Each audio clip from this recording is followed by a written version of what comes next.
Ion never forgot the way Natalie looked at him the last time they spoke. Not with love, not even anger. Just that blank, tired expression people wear when they've already given up. She had leaned against the kitchen counter, arms crossed over, her designer jacket, and said the words that had burned into Ion's memory like a tattoo carved too deep. "You're not famous.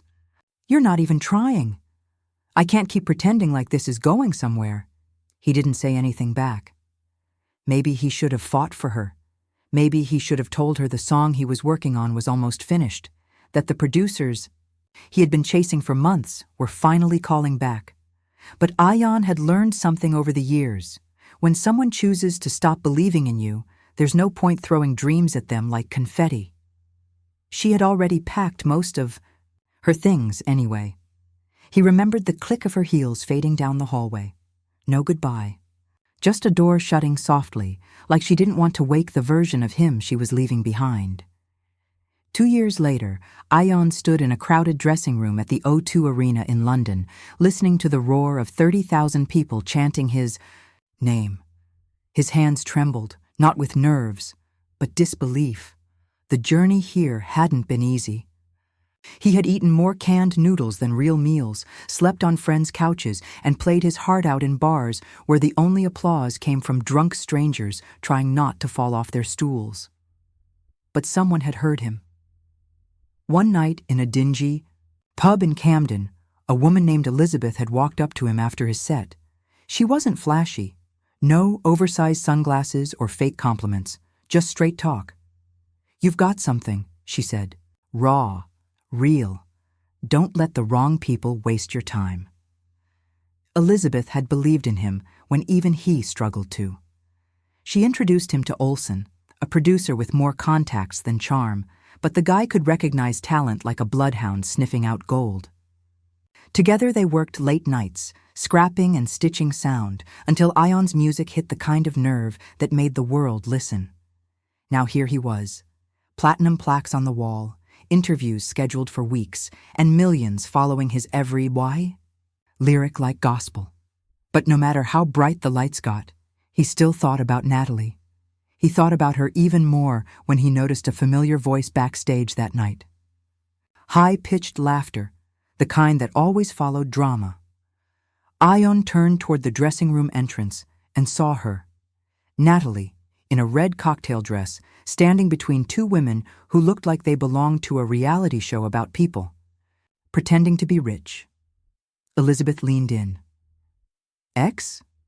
Ion gave a small nod. "Want me to get security?" He smiled. "No, let's see how this plays out." Natalie hadn't noticed him yet. She was too busy flipping her hair, posing for selfies, with her friends who were apparently here as VIP guests. The irony made him want to laugh. 2 years ago, he wasn't worth her time. Now her friends were tagging him on Instagram like he was some kind of collectible. When she finally turned and saw him, something flickered in her eyes. Shock, for sure. Maybe even regret. But she covered it with a smile.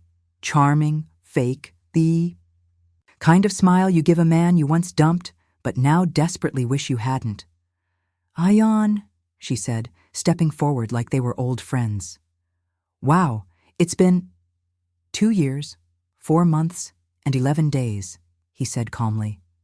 She blinked, caught off guard by the precision. "You look good." He looked over at her friends who were still busy snapping photos. One of them nudged the other, whispering, "That's him." Ion didn't respond. He didn't need to. Elizabeth handed him a water bottle, her presence reminding Natalie she was no longer the only woman in his world. Natalie's voice dropped just a notch. "You've really made it." He gave her the same look she once gave him. Not cruel, not kind, just distant. And then the announcement came over the speaker. "Ion on stage in 5.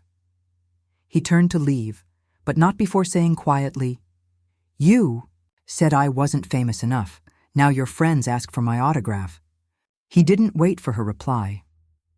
Backstage buzzed with sound, crew members barking into radios, lights shifting in time with the beat pulsing through the arena walls, and a countdown flashing red across the side screen. Ion stood near the curtain, his heart steady, breath even. He could hear the crowd chanting his name louder now. There was power in that kind of love, the kind you had to earn. Elizabeth touched his shoulder, giving a quick nod. Time to kill it. He walked out under the blaze of white lights, a guitar slung across his back, every step echoing like thunder. The sea of people erupted. Phones lit up the dark stadium like stars, and for a moment, Ion stood there, not as the man Natalie once dismissed, but as the artist the world had claimed. He played like he was on fire. Every chord tore open old wounds. Every lyric bled truth. And he wasn't just performing. He was proving. With each note, he buried the doubt she had left in him.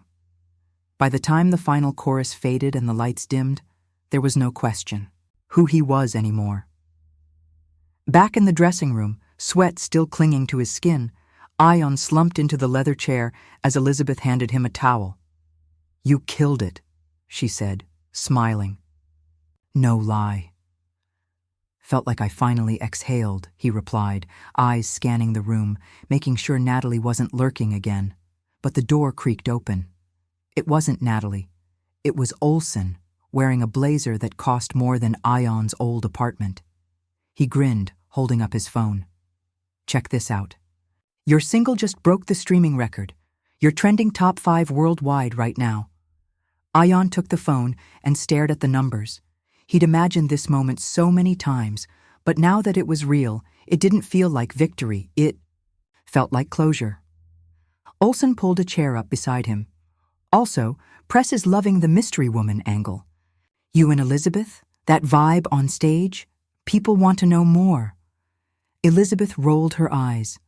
"Let them wonder." Ion smirked but didn't answer. His mind was already drifting to something bigger, something messier. After Natalie saw him tonight, he knew she wouldn't just vanish quietly. That kind of ego didn't allow someone to lose without a second round. And sure enough, his phone vibrated. A text, unknown number. "You looked incredible out there. I'm proud of you. Can we talk?" He stared at the message. Natalie, no doubt. Her voice still lived in the back of his mind, but now it felt like background noise. He didn't reply. He didn't delete it either. Later that night, as the crowd thinned and the VIP lounge turned into a quiet, wine-drunk after-party, Elizabeth sat beside him on the balcony of the hotel. The city lights stretched out below them, blurred like an unfinished painting. "You okay?" she asked. "Yeah, just thinking." "She's not your ghost anymore, Ion. You don't owe her anything." "I know," he said, meaning it more than he expected. Then the door to the balcony creaked. Natalie, heels in hand, stepping out like she owned the night again. "Sorry," she said softly. "I didn't mean to interrupt. I just wanted to say something." Elizabeth stood, but Ion held out a hand, motioning her to stay. Natalie looked different in this light, less glamorous, more real. Maybe that was the wine, or maybe the truth finally weighed on her. "I was wrong," she said. "About you, about everything, and I hate that I couldn't see what you were becoming, what you already were." Ion didn't speak. He let her. "Keep going. I told myself it was your fault when we broke up, but I think I was scared. Scared you'd actually succeed without me. And now you have. I guess I deserve to feel this small." He leaned forward, fingers clasped together. "I don't hate you, Natalie. I just stopped needing your approval." She nodded slowly. "I don't want anything from you. I just wanted you to hear that." As she turned to leave, Elizabeth glanced at him. "You good?" Ion took a long breath. "Better than I've ever been." The next morning, Ion woke up to chaos. His phone was already blowing up. Dozens of missed calls, text messages from people he hadn't spoken to in years, and emails with subject lines like Urgent media inquiry and Natalie interview. Damage control needed. He rubbed his eyes, confused. Then he saw the video. It was a blurry clip posted to social media overnight. Natalie standing on the hotel balcony, looking emotional, her words caught by someone's zoom lens from a nearby rooftop suite. I didn't believe in him. I told him he wasn't famous enough. I walked away, and now I'm just a footnote in his success story. Ayon stared at the screen in disbelief. The caption underneath? Pop star's ex crashes after party, regrets everything on camera. Ayon, regret season. It already had over 3 million views. He ran a hand through his curls, half laughing, half aghast. No way. Elizabeth was the first to knock. On his door. She looked half amused, half furious. She played herself, she said, holding her phone up. But she just gave your brand a $10 million boost. Ayon frowned. What do you mean? She went viral apologizing. Ayon. To you. And the way she did it? Public sympathy's rolling in hard.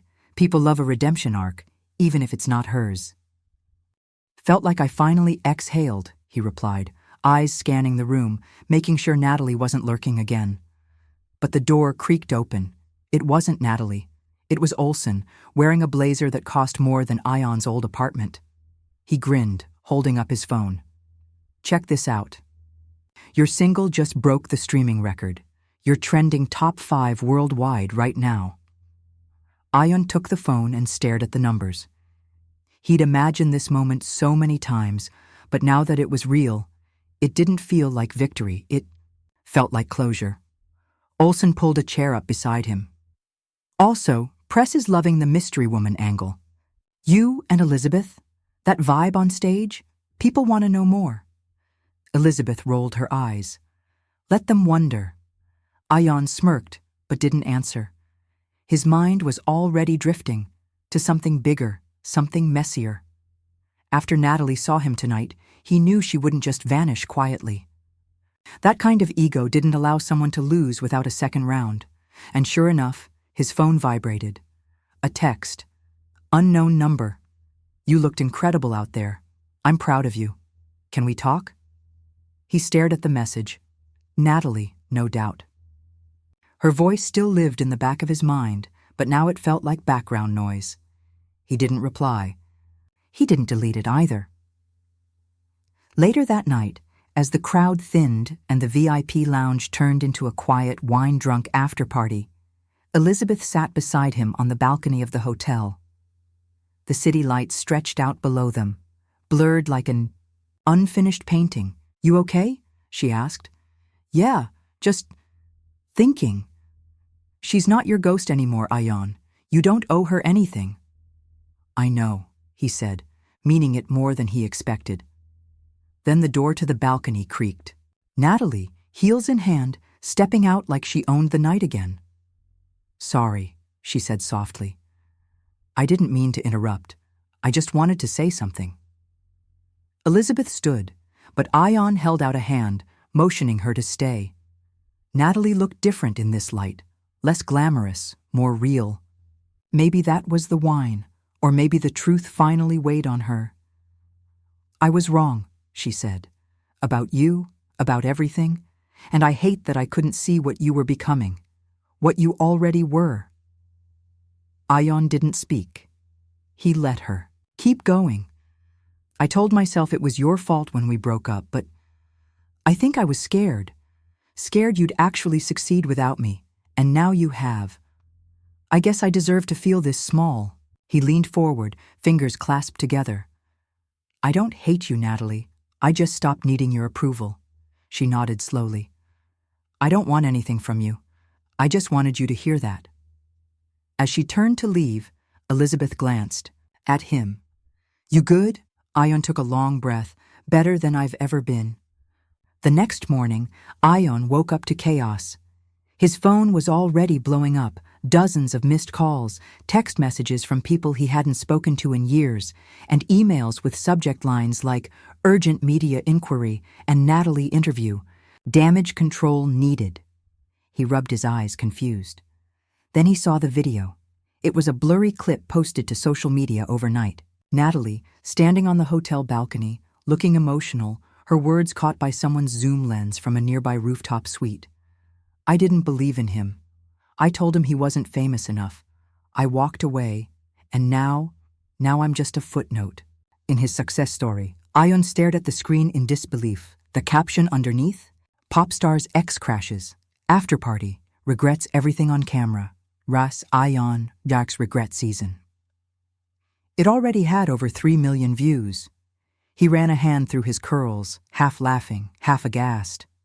No way. Elizabeth was the first to knock. On his door. She looked half amused, half furious. She played herself, she said, holding her phone up. But she just gave your brand a $10 million boost. Ion frowned. What do you mean? She went viral apologizing, Ion. To you. And the way she did it? Public sympathies rolling in hard. People love a redemption arc, even if it's not hers. She paced the suite like a PR manager on fire. We've got brands reaching out, record labels renegotiating. Hell, even a movie studio wants to talk about a biopic. And Natalie? She just turned herself into the face of what not to do. Yeah, but this is messy. Elizabeth shrugged. Messy sells. You're not just a musician anymore. You're a headline. That video made you human in a way no interview could. You're the guy who was doubted and dumped and still rose. He looked out the window. London was gray and loud below, but he felt strangely still. A few hours later, Olsen barged in with a tablet full of contracts and a wide grin. Listen, he said without preamble. I've already got Rolling Stone, Complex, and GQ fighting. For an exclusive. We lean into the heartbreak angle. You give them a clean soundbite, something about forgiveness, growth, not holding on to resentment. Ion raised an eyebrow. So I just keep being everyone's underdog poster boy? No. Man, Olsen said, lowering his voice. You become the guy who got hurt and still didn't sink. That's bigger than fame. It's legacy. But all Ion wanted in that moment was peace. He stepped outside to clear his head and found the paparazzi already lining up outside the hotel gates. He saw flashes, heard his name called out, and somewhere in that noise, someone yelled, "Are you and Natalie getting back together?" He stopped, turned around. Elizabeth was right behind him, arms crossed, expression unreadable. You want me to say something to them? She asked. No, Ion said, shaking his head. I think it's time I said something myself. He walked back in, grabbed his phone, and opened a live video on his socials. Within seconds, thousands were watching. Hey, it's Ion, he began, voice steady. I wasn't planning on speaking today, but I know a lot of you saw the video going around. And yeah, that was Natalie. And yeah, she said some things that I'm sure were hard to admit. He paused, choosing his next words with care. But I don't want this to become a circus. I don't want her mistakes to become my identity. I didn't get here to prove her wrong. I got here because I stopped waiting for approval and started believing in myself. He looked into the lens with the same calm he once lacked. To anyone who's ever been told they weren't enough, famous enough, talented enough, good enough, you don't need to prove anything to anyone who couldn't see your worth to begin with. The comments exploded with hearts and crying emojis. Fans flooded the chat with support. He ended the live with a simple line, I'm not bitter. I'm just busy becoming the person I needed when I was broken. When he turned around, Elizabeth gave him a slow clap. Now that's how you drop a mic. But the world wasn't done with him yet, not even close. The storm Ion tried to calm, with his live video only grew louder. Within hours, he was plastered across every major news site and blog, some praising his maturity, others dissecting every word he said like it was a government statement. Natalie's video wasn't just viral anymore. It had become a catalyst. Suddenly, exes of other celebrities were being dragged into the spotlight. Talk shows were debating regret culture. Influencers were creating skits reenacting the balcony scene, and Ion's followers nearly doubled overnight. But it didn't. feel like a win. In the days that followed, he barely slept. Every room felt like it had microphones in the walls. He didn't trust half the people smiling at him anymore. Some of the old friends who never returned his calls during his struggle were now blowing up his inbox, asking for collaborations, free tickets, or just a moment of reconnection. Elizabeth noticed the shift in him first. "You're folding in on yourself," she said bluntly as they sat in the studio one afternoon. "This is the part where people start calling you complicated. Don't give them that satisfaction." Ion didn't answer right away. He stared at the empty recording booth in front of him, its red light blinking like a silent alarm. "I used to make music because it healed me," he finally said. "Now it feels like everything I say becomes someone else's content." She softened. "Then take the power back. Make something honest again. Something not for the fans, not for the charts, just for you." Ion nodded slowly, the thought landing heavy on his chest. So that night, after everyone had cleared out, he stayed behind in the studio. No producers, no expectations, just him, his guitar, and a voice recorder. He played like the world wasn't listening. Wrote like no one would hear. And somewhere between 2 and 3 a.m., he finished a song that didn't have a title but bled everything he was feeling. It was raw, unpolished, but true. The next day, Elizabeth walked in and found him asleep on the studio couch, headphones still on, guitar resting beside him like a loyal friend. She didn't wake him. She just listened to the track. When it ended, she texted Olsen one line. "We've got something different. This one's not for radio. It's for the soul." But even as something beautiful was being born again in his music, trouble was creeping in from the corners. Natalie wasn't done. She had taken the sympathy from the video and spun it into a redemption tour of her own. Guest spots on morning shows, tearful podcasts, women who regret letting good men go panels. And behind the smiles, Ion could feel it. She was clawing her way back into relevance using the same story she once wanted no part of. One morning, Olsen walked into the studio, face pale, eyes hard. "You're not gonna like this," he said, dropping a tabloid magazine on the table. On the cover, Natalie in a staged photo, wiping tears from her eyes in a cozy bookstore cafe with the headline, "Natalie Speaks. He was always the one that got away." Ion stared at it, jaw tight. "She's turning your pain into her PR," Olsen said. "And if you don't get ahead of this, people are going to start rewriting the entire story." Ion exhaled through his nose, calm but boiling inside. "Let them write whatever they want. I'm done chasing truth in a crowd of clowns." But even as he said it, the pressure inside him started to rise. He had walked through fire to get here. And now, the same person who once looked him in the eyes and told him he wasn't worth the spotlight was using his light to shine again. It wasn't fair, and it wasn't over. 2 days later, Ion found himself pacing the rooftop of his label's building, staring at the city skyline like it might offer answers. The weight of everything, Natalie's sudden fame resurgence, the endless questions from the press, the vultures dressing up as old friends, it all piled up and threatened to bury him under its fake gold. He didn't want to play her game. That much he knew. But the public was fickle. If she cried on the right show long enough, they'd start seeing her as the victim. He wasn't about to become the villain in a story that was born from his own scars. Elizabeth came up behind him, her boots clicking against the concrete. "Just so you know," she said, "her PR team pitched a documentary this morning. Something. About closure and healing. She's shopping it around to Netflix." Ion turned slowly, disbelief cutting through his face. "A documentary? About me?"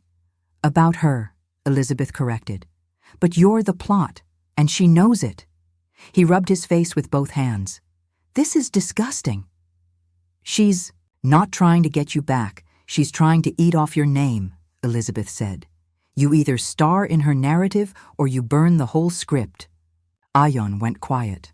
That evening, without warning anyone, he uploaded the new song he'd written during his sleepless night in the studio.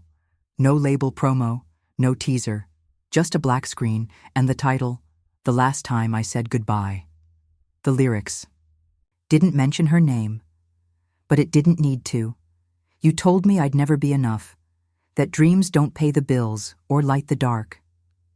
Now every whisper of my name keeps you awake, and I still sleep alone, but whole.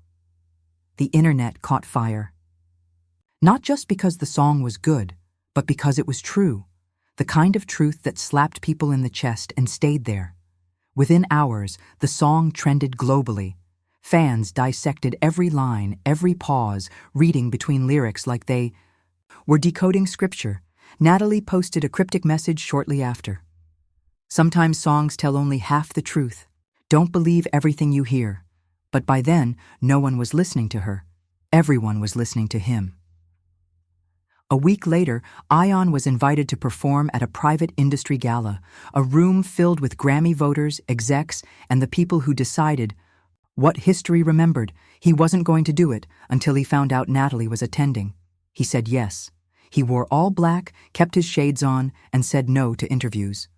Elizabeth walked in with him, looking like the queen of controlled chaos, and Olsen hovered nearby, already fielding label requests for a deluxe album release. Natalie spotted him the second he stepped inside. She was alone this time. No friends, no fake smiles, just her, holding a champagne glass she wasn't really sipping. She approached. "Can we talk?" "About what?" Ion said, his tone polite but cold. She blinked. "About everything. About us." "There is no us." He didn't wait for a reply, just walked away, leaving her standing in that sea of designer dresses and industry gossip. Later, when he stepped on stage to perform, he chose that song. The Last Time I Said Goodbye. And as he played, he saw her in the crowd, frozen. Arms crossed tight, jaw set. She knew. Everyone knew. This wasn't just music. This was him reclaiming every inch of his story. And she wasn't in it anymore.